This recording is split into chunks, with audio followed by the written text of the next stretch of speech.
EasyViZ C1 CB, kellele ja milleks see mõeldud on, mida tootja selle kaamera kohta lubab ning kas need lubadused ka päriselt vett peavad, seda kõike kavatsen ma selles videos välja selgitada. Tere sina, kes sa ilmselt enda vajadustele sobivat valvekaamerat otsid. Mina olen Toomas, täiesti tavaline Eesti mees ja kaameramaailm on minu kätte andnud selle väikse toakaamera ja palunud teha siis selle kohta kasutajakogemusvideo läbi tavalise inimese silmade. Et videos siis vaatame kõigepealt teooriat, mida see kaamera teha lubab, vaatame siia pakki sisse, mis siin kaasas on ja siis juba näitan teile, kuidas seda kaamerat saab äpiga ühendada, mis võimalused äpis on ja siis vaatame ka reaalselt, milline pilt selle kaameral on ja kuidas ta siis reaalselt tegutseb. Ehk püsi lainel ja ma arvan, et sa saad enda küsimustele vastused. Nii, kuhu ja kellele see kaamera siis mõeldud on? Kuna tegemist on ennekõike Wi-Fi pealt toimiva sisevalvekaameraga, siis mõeldud on ta tubastesse tingimustesse ja on kaks otstarvet, kus teda siis põhiliselt kasutatakse. Esimene on lemmiklooma valvamiseks, ehk saad silma peal hoida tööl olles või kodust ära olles, mis su lemmik toas teeb. Ja teine koht, kus ta on väga laialt levinud, on beebimonitor ehk lapse valvekaamera. Ja loomulikult sa saad siis lihtsalt kasutada teda ka koduseks turvakaameraks, mis iganes aknaid, verandauksi, kõike seda sorti kohti temaga valvata. Ehk reaalne kasutuskoht on tal olemas. Nii, järgmisena siis vaatame, mida see kaamera teha justkui oskab. Tal on inimese tuvastussüsteem, ehk ta hakkab filmima siis, kui ta tuvastab liikumist või inimest. Siis tal on infrapuna pealt toimiv pimedas nägemise võimekus või ühesõnaga ta reaalselt sa näed taga siis ka pimedas. Siis tal on kahepoolne audio ehk lisaks mikrofonile sa saad kasutada ka kõlarina. Saad rääkida telefoni ja see siis kostub läbi kaamera ette, tuppa, kuhu iganes. Ühesõnaga telefonist saad vaadata otse pilti äpist. Ta töötab siis Wi-Fi pealt, nagu juba mainitud. Boonusena toob tootja välja, et teda on kerge paigaldada, mis on tegelikult tõsi, pärastpool vaatame seda lähemalt. Talle käib sisse micro SD-kaart, ehk sa saad salvestada SD-kaardi peale seda materjali või siis sa saad tellida eraldi teenusena juurde pilve salvestamise võimaluse. See küll maksab siis nagu kuupõhiselt eraldi veel raha, see on vastavalt paketile, mis sa sealt valid 5–15 eurot laias laastus. Aga jah, sellisel juhul siis on sul materjal pilves olemas ja ei pea mälukaarti kasutama. Resolutsiooni mõttes on tal siis Full HD pilt ehk kirjade järgi väga okei ja kontrastne pilt. Ja mis meil siis karbi veel kirjas on, ega ei olegi rohkem midagi. Nii, aga need on siis lubadused. Vaatame nüüd siia karpi sisse, mis siin pakendisse üldse kaasas on ja siis paneme selle kaamera juba üles ja vaatame, mis piltides päris näitab ja kuidas need lubadused siis ka vett peavad. Piu! Nii, selline peotäis asju siit karbist siis välja tuli. Siin on Õhtustar ise ehk kaamera, selle juurde oleme hetke pärast tagasi. Siis on siin veel toite adapter, micro USB juhe, see on 3 meetrit pikk ehk päris pikk. Siis on pabermanuaal ja siis on erinevad kinnitusvõimalused. Ehk selle kaameral on siin talla sees magnet. Ehk kui sa tahad teda kuskile sellisesse kohta panna, kus sul on metallpind, siis sinna ei ole sul üldse muud vaja midagi teha, kui lihtsalt paned selle kaamera vastu metalli ja ta on juba paigas. Aga kui sa tahad teda näiteks lakke või kuskile mujale panna, kus sul ei ole metallpinda võtta, siis on selline ümmargune metallplaat, mille sa saad lakke kruvida ja siis selle kaamera sinna külge panna. Ja ei tule ära. Ja siis teine võimalus on veel kasutada kahepoolseid kleepsi, neid on ka siin 2 tükki kaasas. Ehk ühesõnaga mitte midagi erilist siin pakis ei ole, aga piisavalt, et asi tööle panna. Kaamerast endast siis rääkides. Tal on see pea loomulikult keerleb siin jala otsas või selle talla otsas, ehk sa saad teda vastavalt vajadusele siis suunata. Tal on siin all on siis toitepesa, siia käib siis toide. Teisel pool on reseti nupp, siis kõlar ja micro USB pesa. Ja siin eespool on siis kaamera silm ise, ma arvan, see mikrofon ja erinevad sensorid. Ehk hästi väike, kompaktne, minimalistlik kaamera. Et kui me siin võrdluseks näiteks võtame, mul on siin üks C6N, mis on nagu põhimõtteliselt sama eesmärgiga toakaamera on käepärast. Ehk kui me võrdleme, siis see on juba pisike kaamera, aga see C1, mis siis täpne mul oli, C1 CB, see on nagu reaalselt nii suur, et see mahub mulle peopessa ära, ehk nagu mega väike. Ehk kui kui sa tahad, et ta ei paistaks silma, siis nagu see on reaalselt see kaamera, mida sa otsid. Nii palju siis teooriast, ehk nüüd me teame, mis siin sees on. Järgmise asjana vaatame üle, kuidas seda kaamerat reaalselt siis töökorda panna. Ehk teeme selle protsessi algusest lõpuni läbi, siis on sul pilt silmes, et tead täpselt, millega tegu on. Üks väike meeldetuletus on see, et kui sul ei ole mälukaarti, siis see on vaja sul endal juurde muretseda, sellepärast, et mälukaarti komplektis kaasas ei ole. Jah, loomulikult sul on alati võimalus võtta see pilvesalvestamise teenus, aga siis sellega tuleb arvestada, et see maksab siis eraldi kuutasu sulle, nii et otsustamiskoht, kas tahad siis mälukaardil salvestada või siis võtad selle pilve variandi. Aga nüüd ei olegi muud midagi, kui tõmbame telefoni selle EasyBusy äpi. Mul on see äpp juba tõmmatud ja sinna kasutaja tehtud, aga kui sul veel ei ole, siis ühesõnaga tõmba see äpp ja tee sinna kasutaja. Kõik on super lihtne, võtab aega 3 minutit, eestikeelne instruktaaž, igaüks saab hakkama.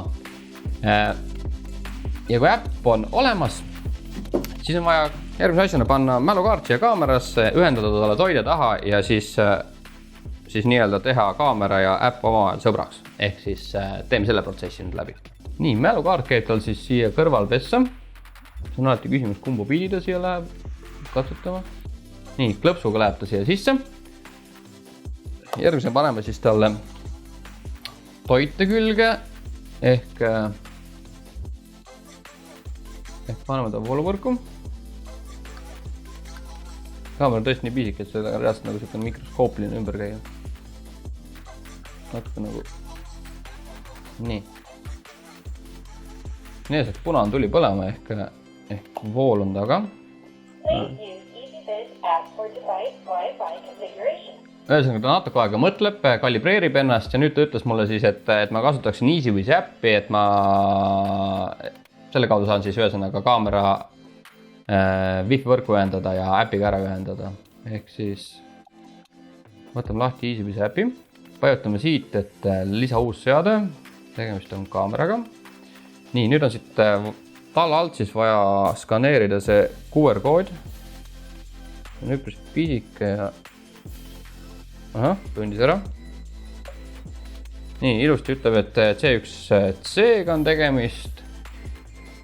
Siit paneme siis linnukesed, sead on sisse lülitatud. Järgmine, nüüd ta tahab, et ma ühendaksin siis või annaksin kaamerale ligipääsu Wi-Fisse. Siin ta tahab, et ma kinnitaksin talle kindlasti, et kaamera on sisse lülitatud, ehk siis see indikaator tuli siin vilgub siniselt. Panen siit linnukese, et vilgub, järgmine. Siit siis valite Wi-Fi võrgu. Paneb parooli, järgmine. Ühendame seadme Wi-Figa. Loob ühendust seadmega ühendatud. Siin saad ise, kui sa tahad rohkem kaameraid näiteks koju paigaldada, siis saad valida lihtsalt. Saad valida, kuhu sorteerida nii-öelda tubade järgi. Okei, ühesõnaga kaamera ka mulle vahepeal andis teada, et ta registreeris Wi-Fisse ära. Nii, ongi kõik, pilt on ees ilusti.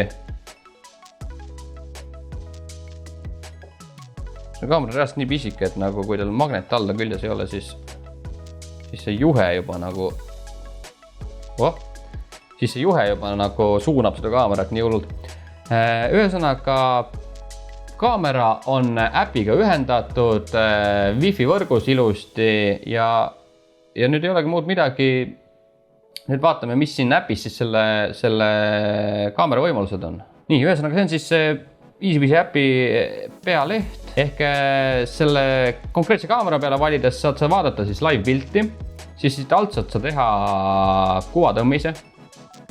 Sa saad samamoodi salvestada telefoni endale seda live videot. Vajutades siit salvesta, siis ta salvestab sulle seda pilti telefoni.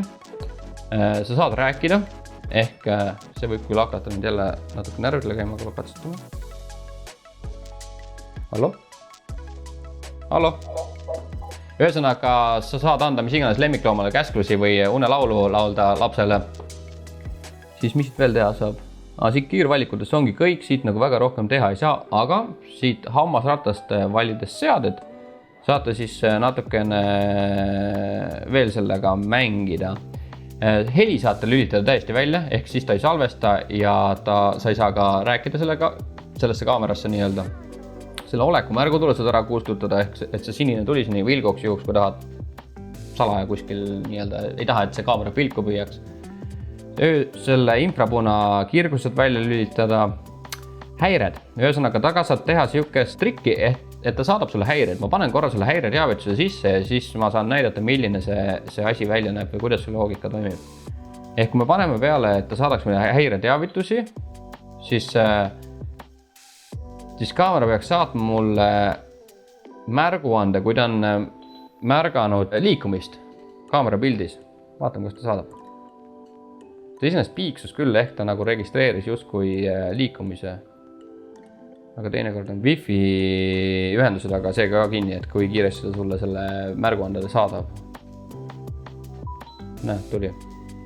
Ühesõnaga saadab sulle sellise teavituse, et selle viimase pildi või siis videojupis vastavalt siis mudelist, ma täpselt ei tea. Aga ühesõnaga sa saad märguandeid siis, kui kaamera eest toimub liikumine. Kui sul näiteks, ma ei tea, laps magab toas, tahad teada, kuna ta üles ärka, paned häireteavituse peale, nii kui laps hakkab voodis liigutama, siis saad teada, et laps on üleval. Nii, nende teavituste kohta saad siis endale teha ajakava, näiteks, et esmaspäevast reedeni 9-5 saadab sulle teavitusi, muul ajal, kui sa teoreetiliselt kodus oled, ei saada, eks ole. Siis siin saad veel siukest asja nagu teha, ehk sa saad määrata ise selle ala, kus kohas ta seda liikumist tuvastab, ehk ma ei tea, ütleme, et kaamera on suunatud korteri ukse peale, ehk siis kui ukse ees toimub liikumine, siis ta annab sulle teavituse, aga kui näiteks ukse kõrval, ma ei tea, vannituppa lähed, siis ta ei anna sulle teavitust, ehk see võimalus on lihtsalt ka olemas. Ja siis liikumise tuvastamise tundlikkust saad muuta. Ehk ma üritasin katsetamise käigus akna taga käivaid oravaid taga filmida ja väljas sadas lund ja mul oli tundlikkus põhjas, siis max level tundlikkusega ta reaalselt tuvastas ära ka need lumehelveste langemisi, ehk tal on küllaki võimekas liikumissensor peal, nii et siis tead, et seda varianti saad ka muuta. Mis mälu oleku olla? Siin saad valida ja näha, et kas ta salvestab kaardile ja saad panna samamoodi salvestama näiteks kogu päeva. Ehk ta mitte ei salvesta ainult liikumise peale, vaid ta reaalselt salvestab kogu päeva tegevust sinna kaardile. Pilti saab pöörata, näiteks kui sa paned kaamera 180 kraadi lakke, siis sa saad tal pilti nii, et flippida. Ja unerežiimi saab panna. Kui oled kodus ei taha, et kaamera üldse filmiks, siis paned ta siit unerežiimi. Ja muud seaded on siin juba siukesed peenliifid, ehk sa saad kõik sorti värve ja mida iganes siit veel muuta. Ühesõnaga, väga konkreetne äpp, eesti keelde tõlgitud, töötab ilusti, väga lihtne, loogiline, kõik, kes nutitelefoni oskavad kasutada, saavad äppist ilusti aru.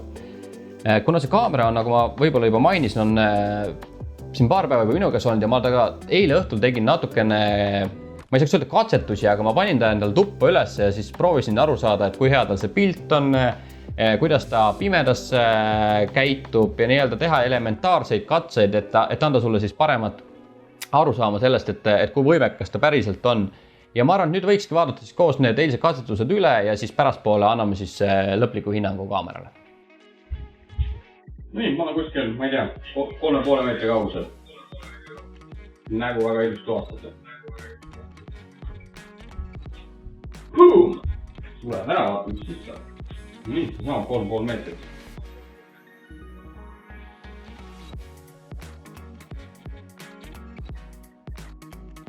Sul on näha siiski küll.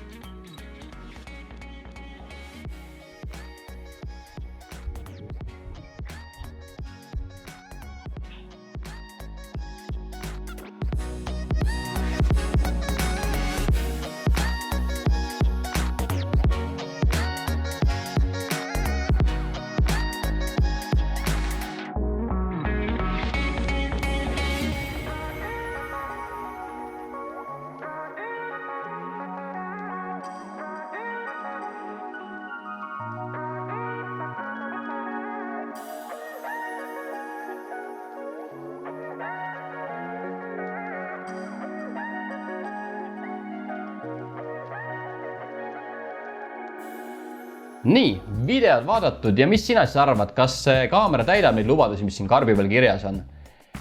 Minu arvates on tegemist ikkagi väga asjaliku tootega, sest selle hinna juures, mis ta maksab, on siin kvaliteeti küll ja rohkem. Tal on reaalselt pilt väga korralik, kontrastne, 3-4 meetri pealt saad ilusti kõike tuvastada, pimedas samamoodi ja noh, ta on ikkagi reaalselt, ta on mega väike, ta on super väike, ta mahub igale poole ära, ta ei paista silma, ta ei häiri kuidagi. Ja kuna mul üks tuttav samamoodi ostis selle kaamera endale koju, et enda koera valvata, siis ma küsisin huvi pärast, et nagu, kas tal on mingit halba tagasisidet ka selle asja kohta, et ütles, et ainuke asi, mis ta suudab miinusena välja tuua, on see, et selle pilveteenuse juures ei ole Apple Pay funktsiooni. Nagu ülejäänud kõik asjad pidid olema head ja toimivad ja nagu ta ei ole mingit suurt miinust selle kaamera puhul leidnud. Seega ma arvan, et võib väita, et tegu on vägagi korraliku tootega ja mina julgen soovitada küll. Lõpetuseks ma siis loodan, et see väike video aitab sulle enda otsust kergemini teha ja andis vastused su küsimustele ning kui sa leidsid sama kaamera on see, mida sul vaja on, siis siit video alt leiad lingi veebipoodi, kus sa saad siis selle sama kaamera endale mugavalt postiautomaati tellida. Ja ongi kõik, mina tänan tähelepanu eest ja turvalist tegutsemist.